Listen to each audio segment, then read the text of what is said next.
donc, nous arrivons donc à la dernière partie, la grande ligne, donc toute droite de notre culte. Et nous voulons voir avec vous un thème qui est une expression biblique. Et nous allons rester dans cette expression pour faire sortir l'enseignement que le Seigneur veut nous prodiguer. Et le thème est le suivant: dévoué à l'Éternel, dévoué par interdit ou voué à Dieu. Donc c'est ça le thème de notre message. C'est certainement quelque chose que vous avez déjà lu et que plusieurs d'entre nous ont certainement lu, soit cette semaine ou la semaine passée, dans leur lecture biblique. Et évidemment, cela mérite un éclaircissement. C'est pour ça que ce message, elle est particulière. Elle est particulière dans le sens que ce terme-là a un sens qui trouve son écho dans le Nouveau Testament. Et ce matin, ce n'est pas pour rien que la lecture communautaire fut Josué, chapitre 6, versets 1 à 19. Dans cette introduction qui sera longue, plus que d'habitude, je vais dire que l'expression suivante, ou l'expression exacte, dévoué à l'Éternel par interdit, c'est ça généralement qui se trouve, qui n'apparaît d'ailleurs qu'une seule fois dans toute la Bible. Dévoué à l'Éternel par interdit. Cette expression-là, je vous le redis, n'apparaît qu'une seule fois dans toute la Bible, dans les traductions françaises de type Louis II. Et donc, dans la nouvelle édition de Genève, qu'on appelle la version Neg aussi, et puis Osterval, en Josué chapitre 6, verset 17, que je voudrais que nous puissions lire tout à l'heure. Et il est évident que la parole de Dieu, par moments, va donner l'expression avec dévoué à l'Éternel par interdit. Donc c'est assez clair. Je vais dire que c'est la seule occurrence, c'est la seule fois où l'expression complète est là, comme ça, comme c'est à l'écran, dévoué à l'Éternel par interdit. Et il est évident, frères et sœurs, que ce terme est très important, parce que même si c'est la seule fois que ça apparaît là, mot par mot, ou mot pour mot, on doit se poser la question suivante. Pourquoi a-t-on parfois l'expression, pourquoi elle revient souvent, sous d'autres formes d'ailleurs, par des variations, des formules, des formulations aussi, qui sont différentes. Il y a ce qu'on appelle le concept de l'érème, un terme hébreu, traduit en français, qui signifie anathème, qui signifie interdit. Et ce terme-là, érème, c'est un terme qui est fréquent, très fréquent, mais la formulation exacte varie en français, selon les traductions. Donc, on trouve, j'en ai trouvé 5, voué à l'Éternel, voué par interdit, voué à la destruction, anathème à l'Éternel ou consacré irrévocablement à l'Éternel. Mais toutes ces choses veulent dire la même chose, dévoué par interdit à l'Éternel. Mais la formule complète, identique, sauf en Josué, comme nous l'avons dit, chapitre 6, verset 17, donc, n'apparaît pas. Il est dit dans ce texte, ça n'apparaît pas ailleurs. La ville sera dévouée à l'Éternel par interdit. Elle et tous ceux qui s'y trouvent. Mais on laissera la vie à Rahab, la prostituée, et à tous ceux qui seront avec elle dans la maison parce qu'elle a caché les messagers que nous avions envoyés, dit Josué. Et évidemment, on a une expression commune dans l'Ancien Testament qui se trouve dans le livre du Lévitique, au chapitre 27 et au verset 28. Tout ce qu'un homme dévouera par interdit à l'Éternel dans ce qui lui appartient ne pourra ni se vendre, ni se racheter, que ce soit une personne, un animal ou un champ de sa propriété. Tout ce qui sera dévoué par interdit sera entièrement consacré à l'Éternel. Est-ce que vous pouvez dire amen à cela? Même théologie, ce verset 28 du chapitre 27 du Lévitique, même théologie ici avec Josué 6, le mot Érem. L'expression n'est pas formulée de la même manière. L'expression, en fait, est structurée de manière inversée. Alors, pour aller plus loin dans ce que je vous ai dit déjà, je vais faire une petite synthèse claire dans cette introduction. Donc, on a les éléments. Les éléments, c'est-à-dire on a l'expression exacte qui est dévouée à l'Éternel par interdit. Une seule fois répétée. Résultat, une seule fois répétée. On a la référence que vous devriez peut-être retenir. Josué chapitre 6, verset 17. On a aussi d'autres occurrences proches, dans le sens, dans la formule, qui sont fréquentes, mais qui ne sont pas dites de la même manière. Et dans le concept de l'Ancien Testament, Érem est typiquement réservé à cette partie de la Bible. Et puis, on va dire, dans l'usage, dans le Nouveau Testament, il n'y a aucune référence à cette expression de cette même manière. Le concept est transformé pour les chrétiens et c'est ce qui nous intéresse. Alors pourquoi c'est théologiquement important que nous puissions parler et prendre le temps dans une introduction à être aussi précis? Pourquoi c'est théologiquement significatif?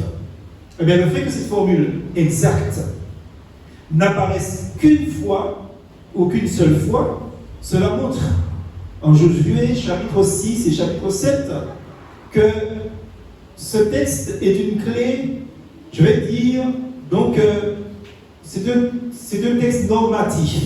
C'est-à-dire, ça va servir de norme pour tout le reste des fois où les auteurs sacrés vont parler de consécration. Deuxième chose, c'est le texte qui sert de référence fondatrice pour comprendre le Érem, c'est-à-dire le fait de ce qui est consacré ou de qui est consacré à Dieu. Et puis, en fait, une dernière chose, tous les autres passages dans la Bible déclinent ou appliquent ce principe, justement, mais sans le redire mot pour mot. Toute la Bible parle du fait que quand quelque chose ou quand quelqu'un est consacré à Dieu, frères et sœurs, c'est pour la vie. Il faut bien le comprendre. Donc tous les lecteurs de la Bible, croyants ou pas, parce que vous savez, il y a des incroyants qui lisent la parole de Dieu, tous les lecteurs de la Bible sont frappés par la sentence de la faute d'un homme. Achan. Dans d'autres versions, on dit Achan. Mais c'est Achan. Et ce texte, nous ne l'avons pas lu dans Josué chapitre 7. Donc vous pouvez lire cela chez vous. Alors, au moins deux questions. Est-ce à dire que ce qui appartient à Dieu, par exemple, nous disons lui avoir donné notre vie, est-ce à dire ce qui appartient à Dieu lui est irrévocablement voué? C'est une question que seul vous pouvez répondre pour vous. Et la deuxième question, c'est si nous ne respectons pas notre engagement avec Dieu, pouvons-nous tomber sous le coup d'une telle sentence? Josué chapitre 7, nous allons revenir sur cela. Donc voici au moins deux questions profondes, des questions qui touchent à un point central de la théologie biblique, mais pas seulement biblique ancien testamentaire, biblique ancien et nouveau testament. Donc ça c'est très important. La nature de ce qui est dévoué à l'Éternel, de ce qui est voué à l'Éternel et la responsabilité de l'homme face à ses engagements, face à ses paroles. C'est-à-dire, quand il dit « Je me suis donné à Dieu, je me suis consacré à Dieu ». Donc, premier point, que signifie l'interdit? Les règles. Dans Josué chapitre 7, et dans ce texte-là, du chapitre 7, on va constater que non, alors que Josué avait dit « Quand vous arriverez à Jéricho, vous détruirez la ville avec tout ce qu'il y a dans la ville. Les hommes, les animaux, et les choses seront brûlées, seront détruites. C'est passé quelque chose de terrible. Parce que tout le peuple a respecté ça. Mais il y a un homme, un seul, parmi plus de 200 guerriers, mais c'était terrible ce qui s'est passé là. Des guerriers qui vont aller casser la ville, déjà faire tomber la muraille de Jéricho, qui vont aller puis tuer tout le monde, les hommes comme les animaux, et détruire tout ce qui existe, les maisons. Donc c'est ce qu'on appelle vouer ou dévouer à l'Éternel. Il y a un homme, un seul, qui ne va pas faire ce que Dieu lui a demandé de faire. Cet homme, Akan, il va, nous dit la Bible, prendre un manteau de chiméar, un manteau, donc je vais dire, de grand prix. Il va prendre des lingots d'or, justement, et il va prendre plus de 200 pièces d'argent. Donc il va commettre un vol. Il va le faire à l'insu des autres guerriers et de Josué, le chef de l'armée de l'Éternel dans ce combat-là, le général. Donc, Akan, en fait, ne commet pas simplement un vol. Akan, il touche ce que Dieu avait voué à la destruction, ce qui était réservé pour Dieu. Et le terme hébreu, qui est le mot Érem, signifie 3 choses. La première, ça signifie mise à part pour Dieu. Qu'est-ce que les chrétiens sont? Ils sont mis à part pour Dieu.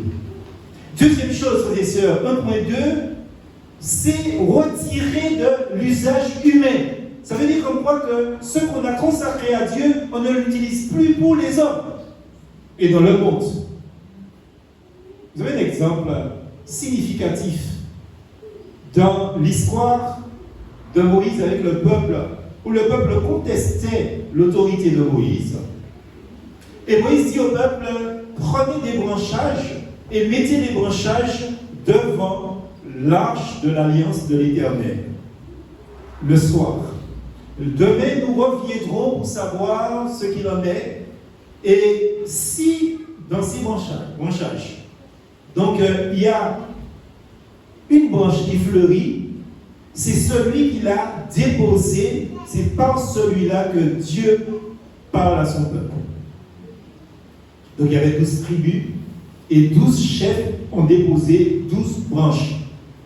La seule branche qui a fleuri, c'était la branche d'Aaron et de Moïse, puisqu'ils sont tous deux lévites. Et, bien sûr, je ne vais pas m'éterniser sur l'histoire, mais quand ceux qui faisaient le service du temple sont venus pour prendre les 12 branches et les jeter, même les branches qui n'avaient pas fleuri, Moïse va dire, remettez les branches là où vous les aviez trouvées. Parce que ces branches, par le simple fait qu'elles ont été déposées devant l'arche de l'Éternel, sont consacrées à l'Éternel, parce que ce qui est consacré à l'Éternel ne peut servir d'usage humain. Vous devez dire amen à ça. C'est important ce que nous sommes en train de dire là, frères et sœurs. Troisième chose, 1.3, ça veut dire consacrer ou détruire selon la parole de Dieu, l'ordre, le commandement que Dieu donne. Ça veut dire, frères et sœurs, que l'homme n'a pas le droit de toucher à ce qui appartient à Dieu. Et nous, évangéliques, frères et sœurs, nous avons tendance à laisser aller dans la maison de Dieu. Ici, c'est consacré à Dieu. Nous avons tendance à laisser aller dans la maison de Dieu. On voit tout ce qu'on ne devait pas voir. Et chez ceux qui ne le sont pas, il y a le respect de là où ils se trouvent. Faisons très attention de ne pas profaner ce qui appartient à Dieu. Cette maison appartient à Dieu, mais qui plus est, ceux qui la composent, ceux qui sont le temple, le corps de Christ, appartiennent à Dieu. Et ça veut dire, frères et sœurs, que nous qui sommes mis à part pour Dieu, nous sommes retirés de l'usage humain parce que, frères et sœurs, nous sommes morts au monde, nous sommes consacrés et détruits selon l'ordre divin. Et ce que nous avons donné à Dieu, nous n'avons pas le droit de le prendre. Autrement dit, ce qui est voué ou donné à Dieu, des choses comme les bêtes et les gens ne peuvent plus être réintégrés, frères et sœurs, ni utilisés dans l'usage profane. Comprenez que Akon, frères et sœurs, ne prend pas seulement le manteau et l'or, il profane ce qui appartient à Dieu. Et par là, il a rompu l'alliance avec Dieu. Frères et sœurs, faites très attention, ce qui est donné à Dieu appartient à Dieu. Ce qui se donne à Dieu appartiennent à Dieu aussi. Deuxième point. Comme nous disons, je donne ma vie à Dieu. Est-ce comparable? Oui.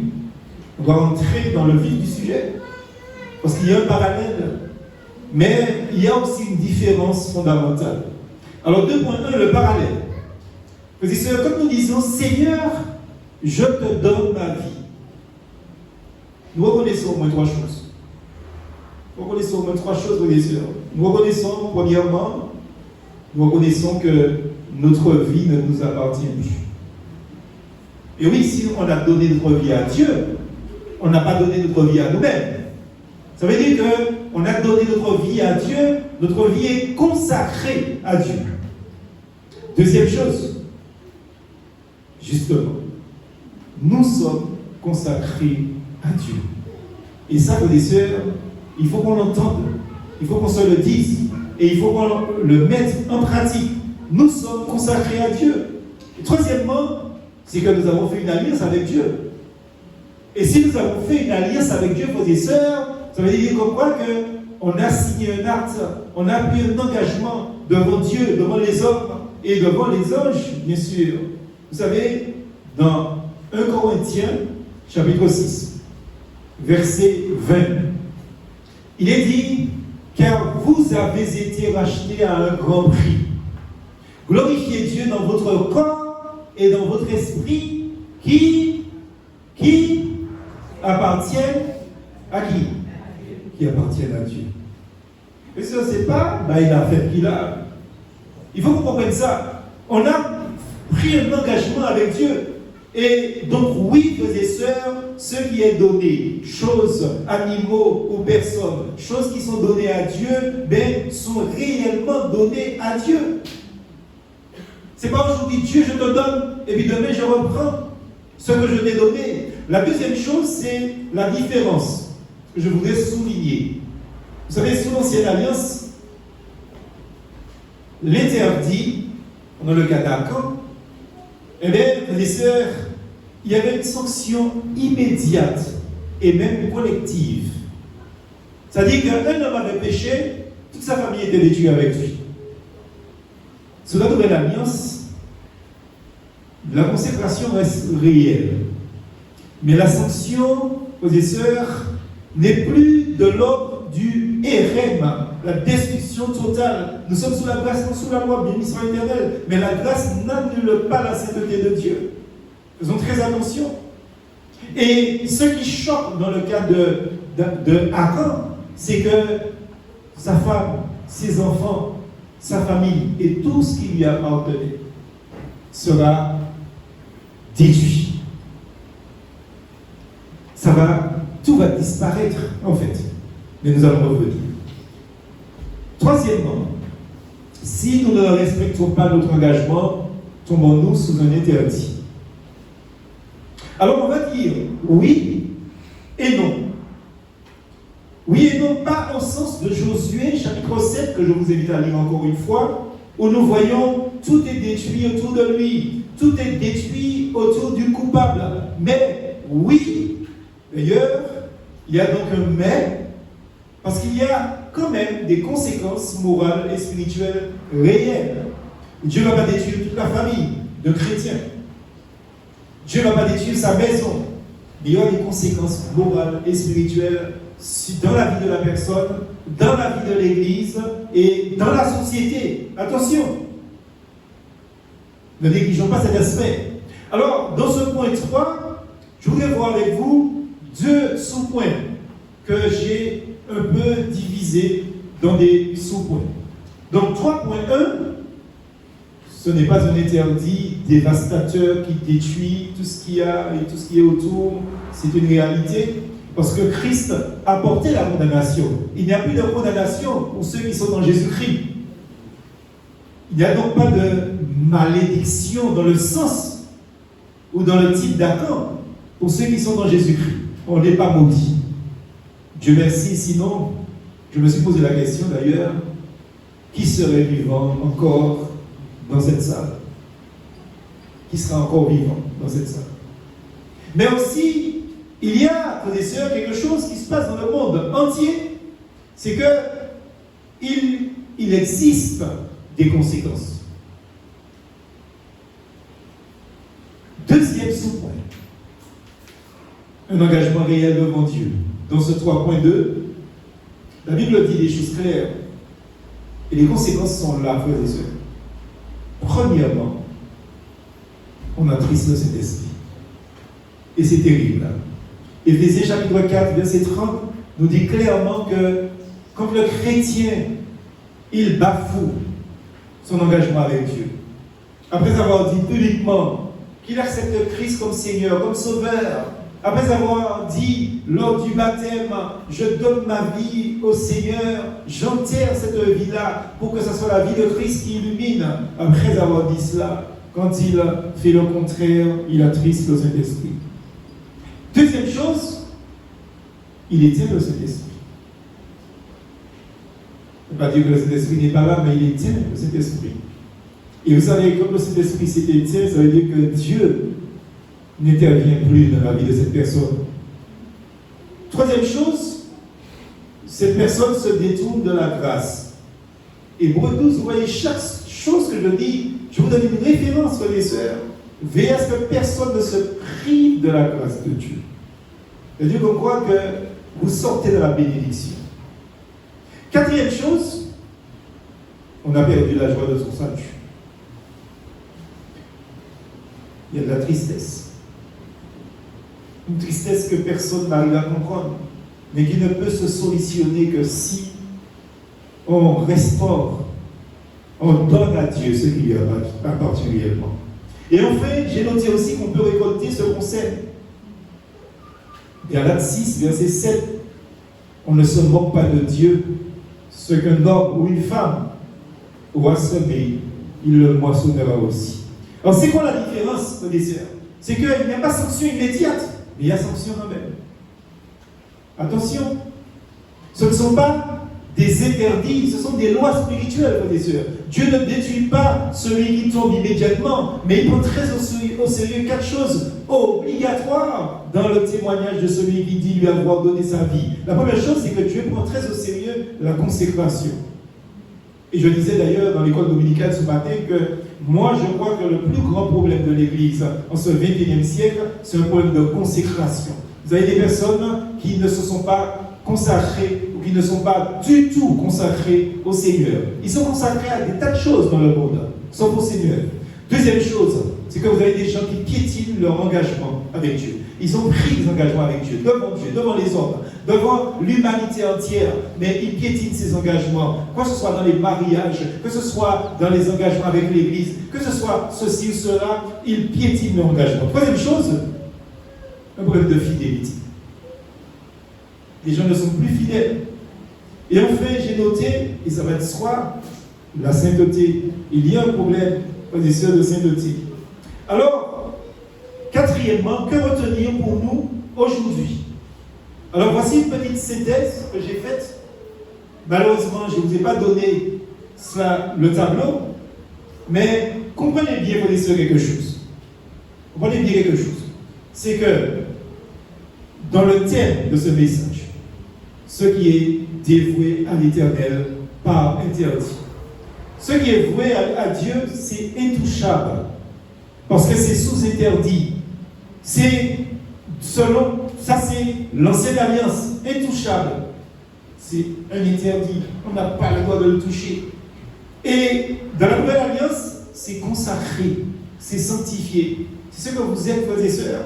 Et ce qui appartient à Dieu, non seulement vous n'avez pas le droit de le toucher, mais vous n'avez pas le droit de laisser une personne qui n'est pas sous le régime divin de la grâce toucher à ce qui est à Dieu. Ça veut dire quoi, jeunes gens, jeunes filles? Ça veut dire quoi que vous ne devez pas aller dans le monde avoir des relations sexuelles déjà interdites avec les croyants, encore plus interdites avec les incroyants. Ce qui est à Dieu est consacré, ce qui est à Dieu est sanctifié. Et n'allez pas prétendre que vous êtes consacré à Dieu si vous laissez à des mains qui n'appartiennent pas au corps du Christ toucher ce qui est à Dieu. C'est à du monde ici. Vous comprenez ça, frères et sœurs? Et quand des mains qui appartiennent à Dieu touchent ce qui est à Dieu, il faut que ça soit dans le mariage. Vous comprenez ça? Il ne faut pas jouer avec ces choses-là. Ça s'appelle péché. Ça s'appelle interdit dans l'Ancien Testament. Ça s'appelle intouchable. La deuxième chose dans ce thème, c'est les conséquences de la profanation, frères et sœurs. Donc, dans l'Ancienne Alliance, il y avait mort subite, il y avait jugement immédiat. Dans la Nouvelle Alliance, il y a de la discipline, il y a la perte de la spiritualité, mais il y a la grâce de Dieu. Dieu merci, il l'avait sauvé. Comprenez, frères et sœurs, que si nous nous moquons de Dieu, parce que c'est ce que l'apôtre Paul dit dans le texte que nous avons lu, on ne se moque pas de Dieu. Croyez-moi, Dieu va se venger. Dieu va se venger. Il faut faire très attention. Parce que des fois, vous savez, nous fustigeons ceux qui manifestement ont péché, mais il y a ceux qui en secret pêchent et qui sont tout aussi coupables que ceux qui pêchent au grand jour. Parce que ceux qui pêchent au grand jour, on sait qu'ils pêchent. Mais ceux qui pêchent dans le cachet, dans le secret, sont hypocrites. Se moquent de Dieu, se moquent de l'Église, se moquent du pasteur, se moquent du témoignage et se moquent des incroyants. Faites très attention. Troisième thème, c'est la nature de l'engagement. Dans la nature de l'engagement des sœurs, dans l'Ancien Testament, c'était légal et c'était collectif. L'engagement de l'un était l'engagement de tous. Mais dans la nature, justement, donc, de la Nouvelle Alliance en Christ, eh bien, c'est relationnel. On veut dire que si un chrétien pêche, il fait tous les autres perdre sa paix, sa joie aussi. Et c'est personnel. Et effectivement, la personne sera jugée, mais jugée seule, pas avec le groupe, pas avec l'Église, pas avec l'ensemble des croyants. Dernier thème, issue possible. Dans l'Ancienne Alliance, il n'y avait aucune issue. C'était la destruction totale. Totale. De celui qui a péché avec ceux qui lui sont proches. Dans le Nouveau Testament, frères et sœurs, la Nouvelle Alliance en Christ, il y a possibilité de restauration. Si quelqu'un a péché, qu'il confesse ses péchés. Ou qu'il soit restauré. Vous savez, restaurer, ça veut dire quoi? Réparer. Réparer. Donc, j'ai voulu insister sur ce quatrième point. Parce que pour moi, cette synthèse est importante. Cinquième point, et je tiens à vous dire que le point le plus essentiel, c'est le dernier, le 6, et le cinquième sera très court. La vraie question, derrière la question. Parce que je crois que dans les lectures et chez les lecteurs de la Bible, je crois qu'il y a une préoccupation très très profonde. Parce que on doit se poser la question, mais Dieu prend-il vraiment au sérieux ce que nous lui consacrons? Est-ce que Dieu prend cela au sérieux? Faites très attention. Je prends l'exemple banal avec vous. Admettons que vous offrez à Dieu un banc, ou vous donnez à l'Église un banc. Mais le banc ne vous appartient plus. Ça appartient à Dieu. Et si un jour vous décidez de reprendre votre banc, vous aurez un problème. Comment je vous dis? Vous aurez un problème parce que vous avez consacré quelque chose à Dieu et vous reprenez ce qui appartient à Dieu. Vous avez un problème. J'ai pris l'exemple du banc, ça peut être n'importe quel objet, n'importe quelle chose. Ça peut être aussi de l'argent et c'est surtout votre personne. Vous faites très attention. Dieu prend-il vraiment au sérieux ce que nous lui consacrons? La réponse est oui. Mais il prend aussi tout au sérieux, premièrement, sa miséricorde. Dieu prend cela au sérieux, il prend sa patience au sérieux. Dieu prend sa capacité à restaurer aussi au sérieux. Donc Dieu ne traite pas ses enfants comme un grand. Béni soit l'Éternel. Mais il ne banalise pas non plus la consécration. Ce qu'on a donné à Dieu est à Dieu. Parce que si on reprend ce qu'on a donné à Dieu, ça veut dire qu'au départ, on ne lui a jamais donné. Et si vous avez donné à Dieu un banc ou un fauteuil, une chaise, et que vous estimez que vous êtes le seul à vous asseoir, à avoir le droit de vous asseoir sur cette chaise, c'est-à-dire que vous ne l'avez jamais donné à Dieu, c'est que vous avez amené votre chaise dans l'église. Alors au lieu que votre chaise soit dans l'église, il y a des cailloux. Sixièmement, la faute de seul affecte-t-elle l'ensemble du peuple de Dieu? Voilà là où je voulais en venir avec vous. C'est le dernier point, ô combien important, avant que nous ne voyions ensemble la conclusion. La faute de seul affecte-t-elle l'ensemble du peuple de Dieu? Alors l'idée que la faute de seul peut affecter tout un peuple est une chose troublante. Troublante. Et je comprends que ça choque au départ. Deuxième chose, le fait que la famille d'Akan soit impliquée, c'est une chose navrante, c'est navrant de voir ça. Et enfin, troisièmement, plutôt en avant-dernier sous-point, la sévérité du jugement surprend. Vous comprenez, Dieu va détruire Akan, mais il ne va pas détruire Akan seul. Il va détruire la femme d'Akan. Il va détruire les enfants d'Akan, les petits-enfants d'Akan. Il va détruire la maison d'Akan. On se donne à cette tente. Cette sévérité du jugement surprend. Enfin, quatrième chose, la manière dont cela s'applique, ou non, à l'Église aujourd'hui, est une chose que nous devons comprendre. Donc, chacun de ces axes, ces quatre axes que nous avons vus, ouvre une méditation profonde, mais très très utile pour la vie spirituelle et communautaire, la vie spirituelle personnelle et communautaire. Ce sont là des thèmes essentiels, et je le dis, et je vous le redis franchement, Josué 7, ce texte-là, si l'Église comprenait vraiment, Josué chapitre 7, beaucoup de nos crises internes seraient évitées. Si les chrétiens comprenaient le sens de Josué 7, tous les mariages seraient des mariages heureux. Frères et sœurs, ce passage n'est pas là pour nous terroriser.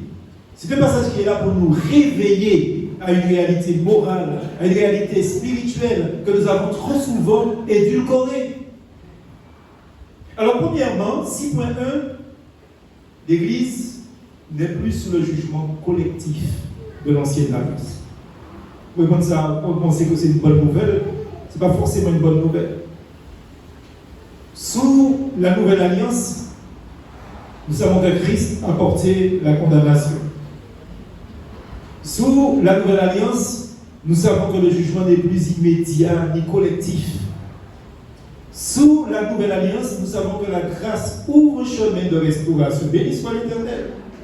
Donc personne ne sera lapidé parce qu'un membre a péché. Personne ne sera lapidé pour le péché de l'autre. Mais, frères et sœurs, c'est là qu'il faut être attentif. Ce serait une erreur, une très très grosse erreur, de croire que cela signifie que le péché de seul n'a plus d'impact sur tout le corps. Ce serait une grosse erreur de croire ça. Que si un chrétien pêche, que ça n'influence pas l'Église, ça n'impacte pas la vie de l'Église. Faites très attention. L'Église, c'est un corps. Des fois, vous pouvez avoir juste un boudon qui s'arrache.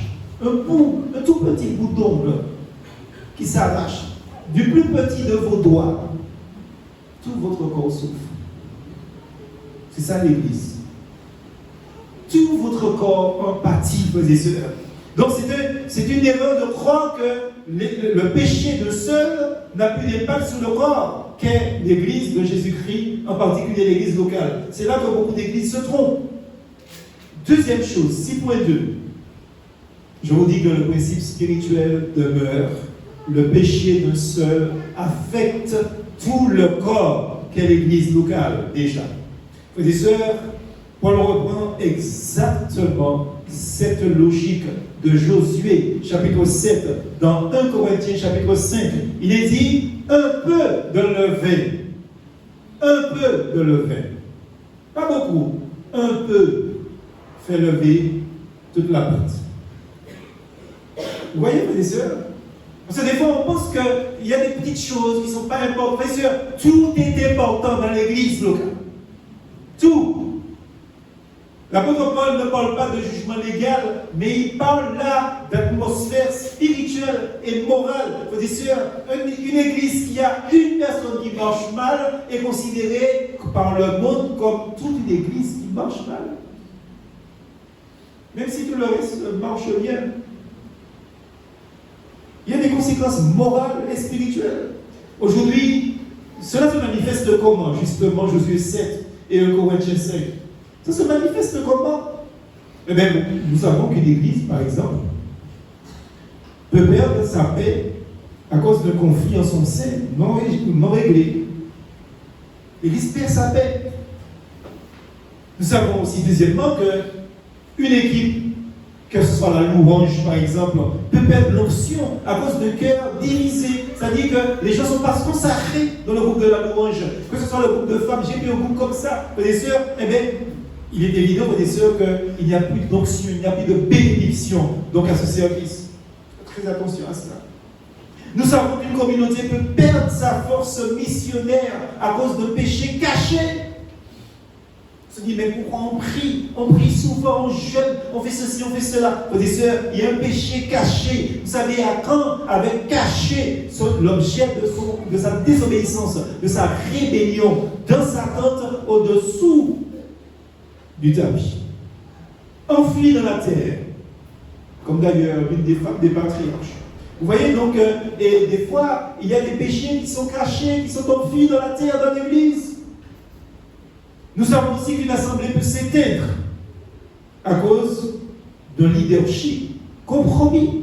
C'est-à-dire que si le pasteur, si le leader n'est pas moralement et spirituellement à la hauteur de ce qu'il prêche, frères et sœurs, eh bien là aussi l'assemblée va s'éteindre. Il faut le comprendre, frères et sœurs, il faut le dire. Beaucoup de responsables n'aiment pas que je dise ces choses, frères et sœurs, mais si le pasteur n'est pas le reflet de ce qu'il prêche, l'église ne sert à rien. L'église peut être là présente, mais l'église n'influence rien ni personne. Ce n'est pas Dieu qui punit. C'est le corps qui s'affaiblit. L'église va s'affaiblir. Et il faut bien comprendre, les sœurs, que quand on sent qu'une église n'a pas d'impact, il faut se poser des vraies questions. 1.3. Le péché caché crée un interdit spirituel dans l'église, frères et sœurs. On pense à la légère. On pense à la légère. On dit oui, mais c'est ma vie à moi. Votre vie à vous ne vous appartient pas. Je vous avais dit que vous l'avez donné à Jésus-Christ. Ça appartient au Christ. C'est à l'église. Ce n'est pas un interdit qui détruit comme dans Josué chapitre 7, mais c'est un interdit qui fait plusieurs choses et j'en ai noté au moins 5. La première, cet interdit va bloquer la croissance de l'église. Je ne sais pas si c'est à 70% que ça va rester, mais ça va rester stable, ça ne va pas bouger. Ça va aussi étouffer la vie spirituelle et morale de l'église, les péchés cachés. Troisièmement, ça va empêcher la présence de Dieu de se manifester pleinement dans l'environnement, dans la contrée, dans la ville, dans le pays. Quatrièmement, ça va créer des tensions visibles entre les chrétiens. Visibles, palpables. Et cinquièmement, ça ouvre la porte à des divisions. En fait, attention, frères et sœurs, que vous ne soyez pas le sujet de celui qui provoque tout ce que nous venons d'énumérer. Faites attention. Quand on cache l'interdit dans sa tente, qu'est-ce qui se passe? Israël Israël perd la bataille. Israël venait de détruire une ville puissante, une ville fortifiée. Parce que vous avez lu qu'il y avait des murailles autour de ces villes. Et les villes qui étaient emurées comme ça, c'était des villes plus fortifiées. C'est-à-dire que n'importe qui ne pouvait pas prendre ces villes-là. Et fort de leur victoire, Josué leur dit, allez visiter la ville d'Aï. Et ils constatent que ce n'est pas une ville fortifiée. Ils constatent qu'ils ne sont pas nombreux dans cette ville. Ils constatent que ce sont des gens, ce ne sont pas des guerriers. Ce n'étaient pas des guerriers, c'était des gens paisibles. Et ils se disent, Josué, ce n'est même pas la peine d'envoyer toute l'armée de l'Éternel, d'Israël, pour détruire Aïe. Ces gens ne sont pas nombreux. Nous allons les battre à plate coupure. Et Josué qui a entendu le bilan justement de l'inspection de ceux qu'il avait envoyés et visiter le pays d'Aï, il se dit, il fait confiance à ces gens, à ces rapporteurs. Et il envoie peu d'hommes. La parole de Dieu nous dit que les gens d'Aï, de la ville d'Aï, sont tombés sur eux. Ils en ont tué plus d'une trentaine. Et Israël a pris la fuite devant un peuple tranquille, paisible, non guéri. Terrible, hein? Israël a perdu la bataille. Vous voyez, mes sœurs, quand on gagne des batailles avec Dieu, pas avec soi-même, mais par la grâce de Dieu, on comprend qu'on est fort, on comprend qu'on est intelligent, on comprend qu'on est spirituel, on comprend qu'on n'est pas, les hommes ne sont pas à la hauteur de nous, mais on oublie que c'est Dieu qui nous a placés là où nous sommes. Attention, vous allez perdre des batailles. Ils ont minimisé l'ennemi, et les chrétiens minimisent l'ennemi, frères et sœurs. Quand un chrétien cache le péché dans sa vie, l'Église perd aussi quelque chose. Il faut le dire. Peut-être pas la bataille militaire, parce qu'il n'y a pas de bataille militaire, mais il perd, en tout cas, l'Église, elle perd la bataille spirituelle, la bataille morale. Elle l'a perdue. Elle n'est plus un exemple dans le pays. Quatrième point, la responsabilité collective de l'Église aujourd'hui. Frères et sœurs, voici comment Josué 7 s'applique concrètement à l'Église moderne, à l'Église locale aujourd'hui. Premièrement, dans ce 6.4, l'Église locale doit veiller à la sainteté individuelle, certes, mais à la sainteté collective. Mais il faut faire très attention, il ne faut pas jouer avec le péché. L'Église doit veiller à la sainteté collective. Pas de contrôle sur les chrétiens, pas de surveillance, pas de gendarmes, pas de culture de vérité, pas de préservation, pas de confession, ceci, cela, etc. Mais c'est vrai, il y a la restauration. Ceux qui ont péché doivent être accompagnés. Ceux qui ont péché doivent être aidés. Frères et sœurs, mais à condition qu'ils reconnaissent qu'ils ont péché. Et quand on vous demande d'enlever le péché au milieu de vous, vous ne devez pas tergiverser avec le péché. Vous devez prendre position contre le péché. Parce qu'une église qui accepte le péché en tant que telle, comme telle, n'est plus une église. Même s'il s'agit d'une seule personne. Même s'il s'agit d'une seule personne qui ne prend pas position contre le péché dans l'église, je vous dis que cette église ne l'est que de nom, mais pas de Jésus-Christ. Ça veut dire que tous ceux qui contredisent le fait d'ôter le péché dans l'église doivent demander pardon à Dieu, doivent demander pardon à l'église. Parce que le péché est grave. Le péché est grave. Et ceux qui s'abstiennent, justement, doivent, c'est encore plus grave parce qu'ils ne savent plus si péché c'est péché, si mal c'est mal, si bien c'est bien. Ils n'ont pas ça. C'est grave. On va mettre des gens en colère, mais vous ne pouvez pas être indigné plus que moi. Moi, je ne me reconnais pas dans une église comme ça. Vous pouvez dire ce que vous voulez, vous pouvez faire ce que vous voulez. Moi, je vous dis, quand on vous demande de vous prononcer contre le péché, vous devez vous prononcer contre le péché. Quoi que vous disiez, frères et sœurs, pour moi, ça n'a aucune importance. Moi, ce que je dis, la Bible dit, ôtez le péché du milieu de vous. Ôtez le péché. Une église où personne n'ose dire la vérité ou faire la vérité n'est plus une église au sens propre du terme. Elle a fini par suffoquer. Elle cesse d'être un chandelier, frères et sœurs. Et vous pouvez pas demander à des personnes de laisser leur péché pour venir dans votre église, puisque vous-même, vous faites la même chose qu'eux. Vous acceptez. Et même si vous me dites, je ne suis pas dedans, mais vous représentez ces gens. Deuxième chose, Le leadership porte une responsabilité particulière. Et quand je parle du leadership, je parle du pasteur. Vous voyez, je ne mets personne dedans. Personne.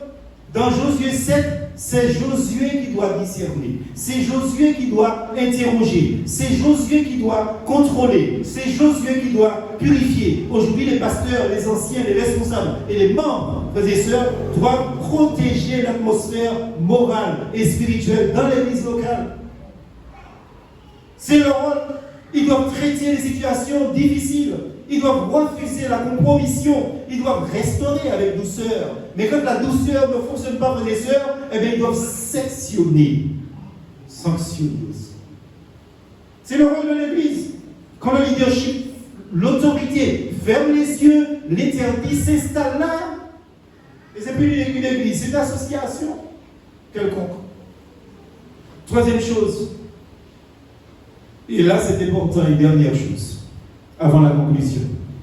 L'Église, c'est une famille, et dans une famille, surtout spirituelle, la famille spirituelle doit être solidaire. Solidaire, oui, amen, ma soeur, même si tu es la seule à le dire. Je dis que l'Église doit être solidaire. Et il ne faut pas qu'on vienne me voir, me raconter quoi que ce soit, et m'expliquer quoi que ce soit. Moi, je vous dis que face au mal, l'Église doit être solidaire. C'est une vérité basique de l'Ancien Testament. Quoi que vous en dites. Dans l'Église, 4 choses. La joie d'un membre bénit tous les membres. C'est une réalité. Deuxième chose, la chute d'un membre attriste tous les membres. Ça ne veut pas dire qu'on rejette la personne. On fera tout pendant des mois pour pouvoir restaurer la personne. Mais quand la personne refuse la restauration, on doit sanctionner. Troisième chose, la victoire d'un membre encourage tous les autres membres. Mais les blessures d'un membre ralentissent les autres membres. Tous les autres membres. C'est la logique du corps, frères et sœurs. C'est la logique du corps. Quand vous avez mal à la tête, vous ne pouvez rien faire. Parce que vous avez mal à la tête. Quand vous êtes étourdi, vous ne pouvez rien faire parce que vous êtes étourdi. C'est votre corps quand vous mettez en repos. Je vous dis la grande différence aujourd'hui, frères et sœurs, de point de vue spirituel, c'est que la solution n'est pas la lapidation, mais tenter de restaurer. Là est la beauté de la nouvelle alliance, frères et sœurs. Parce que dans Josué 7, on éliminait le péché en éliminant le pécheur. C'est ça qui passait. Dans l'Église, on élimine le péché en cherchant la restauration du pécheur. Mais si le pécheur le veut, parce que s'il ne le veut pas, il n'est pas possible que le pécheur reste au milieu de nous, frères et sœurs. Ôtez le péché au milieu de vous, frères et sœurs. Le Seigneur le dit clairement. Dans Galates 6, le Seigneur nous dit de redresser avec un esprit de douceur. Et c'est ce que nous avons essayé de faire, frères et sœurs, avec toutes les personnes depuis le début de mon ministère. C'est toujours ce que j'ai essayé de faire. Mais à un moment-là, vient un point de non-retour. On va être des hypocrites. On va faire semblant. On va mettre les gens à leur aise et pour que nous soyons à notre aise. Et cette discipline n'est plus punitive, on le dit, elle est thérapeutique, frères et sœurs. Mais si la médication spirituelle ne prend pas, il faut sectionner afin de protéger le reste du corps. Quand vous avez un problème justement de pourrissement à, je ne sais pas, des orteils ou un seul, etc., ou à la main, etc., qu'est-ce que le corps médical vous propose? Coupez la main. Parce que ça va affecter tout le corps. Vous faites très attention. Alors en conclusion, frères et sœurs, pour aller plus loin, ensemble, dans notre réflexion sur ce qui est voué, tout ce qui est dévoué à l'interdit. Je sais que dans l'histoire d'Akan, ce qui choque, j'ai noté 4 choses. La sévérité du jugement. Ce qui choque, c'est le caractère collectif de la conséquence. Toute la famille a été tuée. Et aussi, le fait que Dieu réclame ce qui lui appartient. Et oui, parce que c'est à Dieu. Vous l'avez donné à Dieu. Votre corps appartient à Dieu. Quatrièmement, la question de nos engagements aujourd'hui. Ça choque des fois, frères et sœurs. Je crois que chacun de ces axes ouvre une réflexion riche, utile, tant qu'individuellement que collectif ou communautaire. Ici, nous avons mis le doigt sur l'un des passages les plus dérangeants, les plus difficiles de tout l'Ancien Testament. Ce n'est pas seulement la faute d'Achan qui choque, mais c'est la portée collective du jugement. Et pour continuer notre réflexion dans cette conclusion, donc sur ce thème majeur, prenons en compte la notion de la responsabilité collective dans le peuple de Dieu, dans l'Église de Jésus-Christ, très rapidement. En résumé, on a là une expression unique. C'est un concept fréquent, même si c'est une expression unique. J'ai montré que l'expression exacte, dévouée à l'Éternel par interdit, c'est une expression qui n'apparaît qu'une fois dans la Bible, en Josué 6 et 7, même si le concept du érem est fréquent dans l'Ancien Testament sous d'autres formulations. Donc cette unicité fait de Josué chapitre 6 et chapitre 7 le texte de référence fondamentale pour comprendre cette notion d'interdit. Deuxième chose, le sens du érem dans l'Ancienne Alliance, dont Josué 7, dans la faute d'Achan, n'est pas un simple vol, frères et sœurs, c'est une profanation, frères et sœurs, parce qu'on prend ce qui appartient à l'Éternel, on prend ce qui appartient à Dieu, après avoir confessé et dit qu'on l'a donné à Dieu. Donc le érem désigne ce qui est mis à part pour Dieu, ce qui est retiré de l'usage humain, ce qui est consacré et détruit selon l'ordre de Dieu. Donc, transgresser cet interdit, frères et sœurs, équivaut à rompre l'alliance avec Dieu, ce qui entraînait justement des sanctions collectives et immédiates dans le cadre de l'Ancienne Alliance. Troisième chose, consécration aujourd'hui, continuité et rupture. Le texte établit un parallèle entre l'interdit ancien et l'engagement chrétien. En réalité, donner sa vie à Dieu tout en soulignant une différence essentielle. Sous l'Ancienne Alliance, il y avait le jugement légal, collectif et destructeur. Sous la Nouvelle Alliance, il y a la consécration réelle, mais sous la grâce, sans la malédiction de type Achan, même si les circonstances spirituelles demeurent, la perte de joie, la perte de discipline dans le corps du Christ, l'affaiblissement spirituel. Quatrième chose, responsabilité communautaire. C'est un acte majeur. Et je dis que c'est un axe-là, frères et sœurs, qui est la responsabilité collective. Le péché de seul peut affecter tout le peuple de Dieu. Et on a vu ce principe dans 1 Corinthiens 5. Dans l'Église aujourd'hui, cela ne produit pas un jugement destructeur, mais ça peut créer des interdits spirituels, blocage, perte de paix, affaiblissement de la vie spirituelle, etc. Et on a parlé du leadership, donc la responsabilité des dirigeants et de la communauté qui ont une responsabilité de préserver le corps du Christ dans la sainteté, non pas la condamnation, mais évidemment, on doit le faire pour la sanction, pour la désolidarisation, même si on est sous la grâce. Enfin, cinquièmement, conclusion générale, ce texte de Josué 6 et Josué 7 ne vise pas à effrayer. C'est un texte qui est là pour réveiller les consciences endormies. Parce que, premièrement, Dieu prend au sérieux ce qui lui est consacré. N'oubliez jamais, vous avez dit que vous avez consacré votre vie à Dieu, et elle appartient à Dieu, elle n'est plus à vous.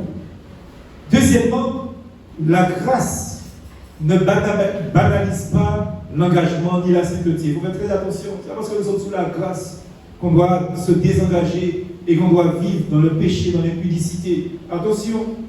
Troisièmement, la solution aujourd'hui n'est plus l'élimination du pécheur, mais la restauration du pécheur avant tout. Si cela n'est pas possible, l'Église doit agir pour la protection du corps. La question finale posée à chacun est profondément personnelle, mais en même temps c'est communautaire. C'est une question qui est déjà à l'affiche. Parce que cette question, c'est un appel non à la condamnation de qui que ce soit. Et si vous le prenez comme ça, c'est que vous avez un problème, vous n'avez rien compris dans le message que vous avez entendu ce matin. Et encore moins dans l'enseignement qui a été prodigué ici depuis plusieurs années. Vous n'avez rien compris si vous pensez que c'est de la condamnation. C'est un appel à la mise en lumière pour arriver à la repentance. Et très souvent, les personnes qui se lèvent contre les enseignements sont souvent les personnes qui ont plus une vie d'immoralité cachée. Remettez-vous en question. Laissez le Seigneur mettre la lumière là où vous cachez les choses. Parce que la question est claire. Quel interdit, quel interdit, c'est-à-dire quel péché, quel objet que nous avons dérobé peut-être, qui appartient à Dieu, quel interdit avons-nous laissé entrer dans nos tentes? Et on pourrait dire quel interdit nous avons laissé entrer dans l'Église. Attention. Alors j'en ai noté quelques-uns. Et la liste n'est pas exhaustive. Serait-ce l'hypocrisie? C'est un péché. C'est un interdit. Serait-ce des non-dits? Là aussi, il y a de la dissimulation. Ou bien est-ce que vous êtes des auteurs de rivalité dans l'Église? Et oui, parce que, vous savez, frères et sœurs, les paroles ne sont pas neutres, et les paroles engagent leurs auteurs.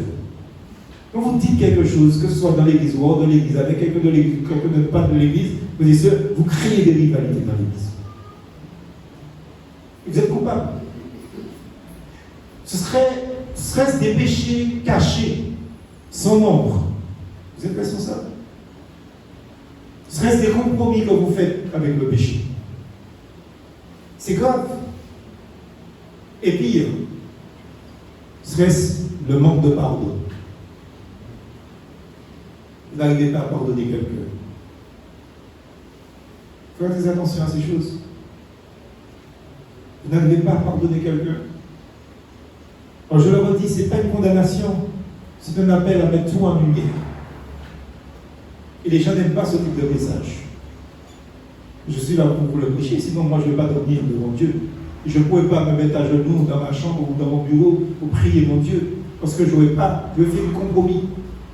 Mais c'est important que nous puissions nous remettre en question. C'est très important. Je vous invite à vous tenir debout pour prier.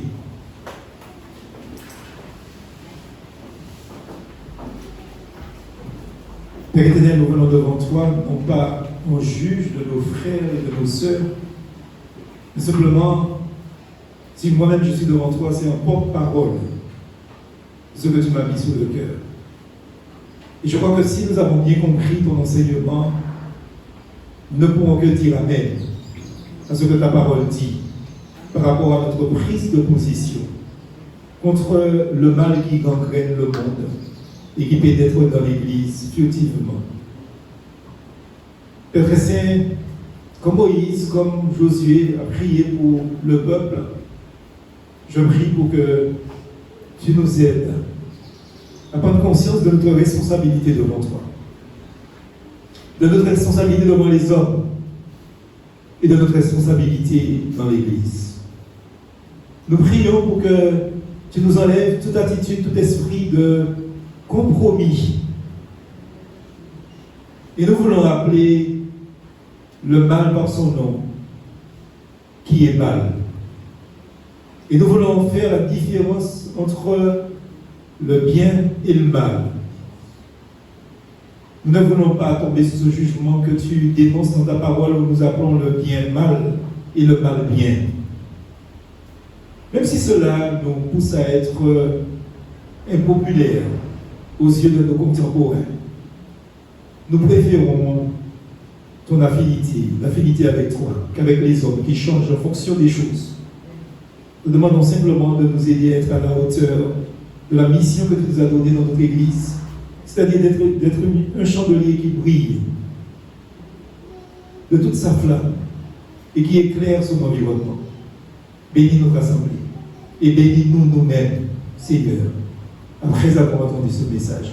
Que ta parole qui nous a certainement secoué, dérangé, que ta parole fasse son œuvre dans nos cœurs, dans nos vies, et nous ramène à la vraie réalité de sanctification dans nos vies d'abord et dans l'Église et présent dans ce monde.